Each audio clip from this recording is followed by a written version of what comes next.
Non veg లవర్స్కి chicken అంటే ఎంత ఇష్టమో చెప్పనవసరం లేదు. ఇవాళ నేను బగారా విత్ చికెన్ కర్రీ చేశానండి. చికెన్ గ్రేవీ కర్రీ చాలా టేస్టీగా వచ్చింది. ఒకసారి మీరు కూడా నేను ఎలా ట్రై చేశానో అలా చేసి చూడండి, ఖచ్చితంగా మీకు నచ్చుతుంది. దీనికోసం మనం ముందుగా మసాలాని ప్రిపేర్ చేసుకుందాం. రెడీమేడ్గా తీసుకునే మసాలాల కంటే ఆనియన్ పీసెస్గా కట్ చేసి వేసుకునే దానికంటే కూడా ఈ గ్రేవీ చాలా టేస్టీగా ఉంటుంది. వాటి కోసం ఇక్కడ కనిపిస్తున్న ఇంగ్రీడియంట్స్ అన్నీ మీరు తీసుకోవాల్సి ఉంటుంది.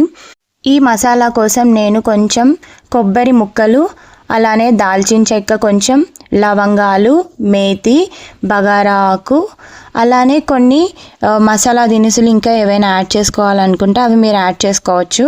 కొంచెం గసగసాలు, ధనియాలు మాత్రం కంపల్సరీగా తీసుకోండి.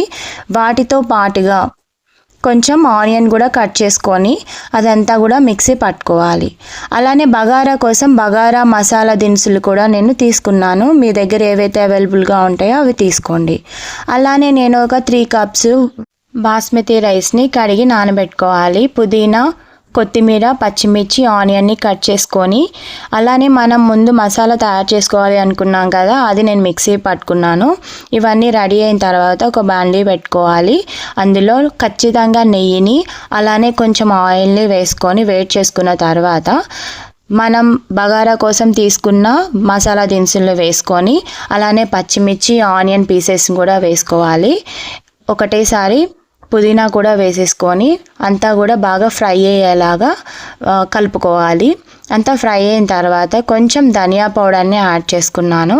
ధనియా పౌడర్ యాడ్ చేసుకున్న తర్వాత 1 స్పూను అల్లం వెల్లుల్లి పేస్ట్ వేసుకోండి, టేస్ట్ బాగుంటుంది. ఇవన్నీ బాగా వేగిన తర్వాత నేను 3 కప్స్ బాస్మతి రైస్ తీసుకున్నా కాబట్టి 5.5 కప్స్ వాటర్ తీసుకుంటున్నాను. ఒక 1/2 కప్ తక్కువ వేసుకుంటున్నా అండి. అప్పుడే మనకి రైస్ అనేది పొడి పొడిగా వస్తుంది. లేదు మెత్తగా కావాలి అనుకుంటే మీరు 6 కప్స్ వాటర్ యాడ్ చేసుకొని బాగా బాయిల్ చేసుకోవాలి. బాయిల్ అయ్యేటప్పుడే సాల్ట్, అలానే మనం మిక్సీ పట్టుకున్న కొంచెం మసాలాని యాడ్ చేసుకున్నాను. సాల్ట్ చూసుకొని వేసుకోండి, మరీ ఎక్కువగా ఏం పట్టదు. అలానే ఇందులో ఆల్రెడీ మనం తరిగి పెట్టుకున్న కొత్తిమీరను కూడా యాడ్ చేసుకుంటున్నాను. ఒకవేళ మీకు నచ్చితే కొంచెం కరివేపాకు కూడా యాడ్ చేసుకోండి, చాలా బాగుంటుంది. ఇప్పుడు రైస్ అయిపోయే లోపల కర్రీకి మనం ఒక గిన్నెను పెట్టుకొని ఆయిల్ని వేసుకొని అందులో కొంచెం అల్లం వెల్లుల్లి పేస్ట్ వేసుకున్నాను. అలాగే మనం ఏదైతే మెయిన్ మసాలాని పట్టుకున్నామో అదంతా కూడా ఇందులో యాడ్ చేసుకుంటున్నాను.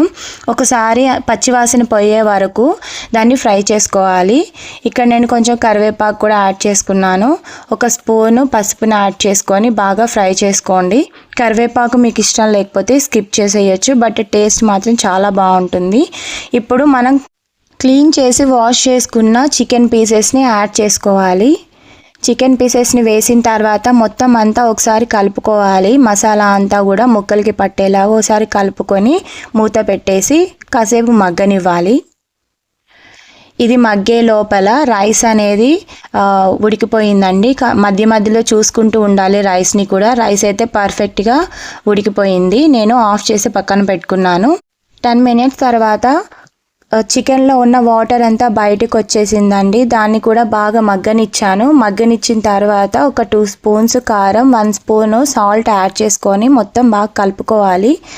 అలానే నెక్స్ట్ ఒక 1 స్పూన్ ధనియా పౌడరు, ఇది ఓన్లీ ధనియా పౌడరే అండి.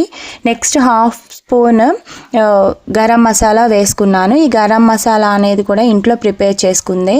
అలానే 1/2 స్పూను కొబ్బరి మీరు వేసుకోవచ్చు. ఒకవేళ కొబ్బరి ఇష్టం లేకపోతే స్కిప్ చేయండి. గ్రేవీ రావడానికి ఈ కొబ్బరి అనేది బాగా యూజ్ అవుతుంది. తర్వాత ఒక 1 గ్లాస్ వాటర్ వేసి మళ్ళీ కాసేపు ఈ కర్రీని ఉడకనివ్వాలి. అలానే కొంచెం కొత్తిమీర కూడా వేసుకోండి. ఇప్పుడు కర్రీ అంతా బాగా ఉడికిపోయిన తర్వాత లాస్ట్లో నేను ఈస్టర్న్ చికెన్ మసాలాని వేసుకుంటున్నాను. అంతే అండి, చికెన్ కర్రీ రెడీ అయిపోయింది. లాస్ట్లో కొంచెం కొత్తిమీర యాడ్ చేసుకోండి. ఇప్పుడు మన బగారా, చికెన్ 2 రెడీ అయిపోయాయి కదా, ఇంకా సర్వ్ చేయడమే. మీలో ఎంతమందికి బగారా చికెన్ అంటే ఇష్టమో కామెంట్ చేయండి. రెగ్యులర్గా చేసుకునే ఐటెం అయినా కానీ ఇది మనకి ఎంతో స్పెషల్. ఎందుకంటే జనరల్గా సండేస్ మాత్రమే మనం నాన్ వెజ్ని ప్రిఫర్ చేస్తాం కదా, సో అందుకోసం ఇది మనకి చాలా స్పెషల్. ఇదేనండి ఇవాల్టి వీడియో. ఇక్కడ నేను కర్రీని కూడా ఒక బౌల్లోకి తీసుకుంటున్నాను. కర్రీ టేస్ట్ అయితే చాలా బాగా వచ్చింది. ఒకసారి మీరు కూడా అలా మసాలా తయారు చేసుకొని మీ కర్రీని ప్రిపేర్ చేసుకోండి. ఖచ్చితంగా మీకు బాగా నచ్చుతుంది. గ్రేవీ కూడా బాగా వస్తుందన్నమాట. ఒకవేళ వీడియో కనుక మీకు నచ్చినట్లయితే లైక్ చేసి సబ్స్క్రైబ్ చేసుకోవడం మర్చిపోకండి. Thank you.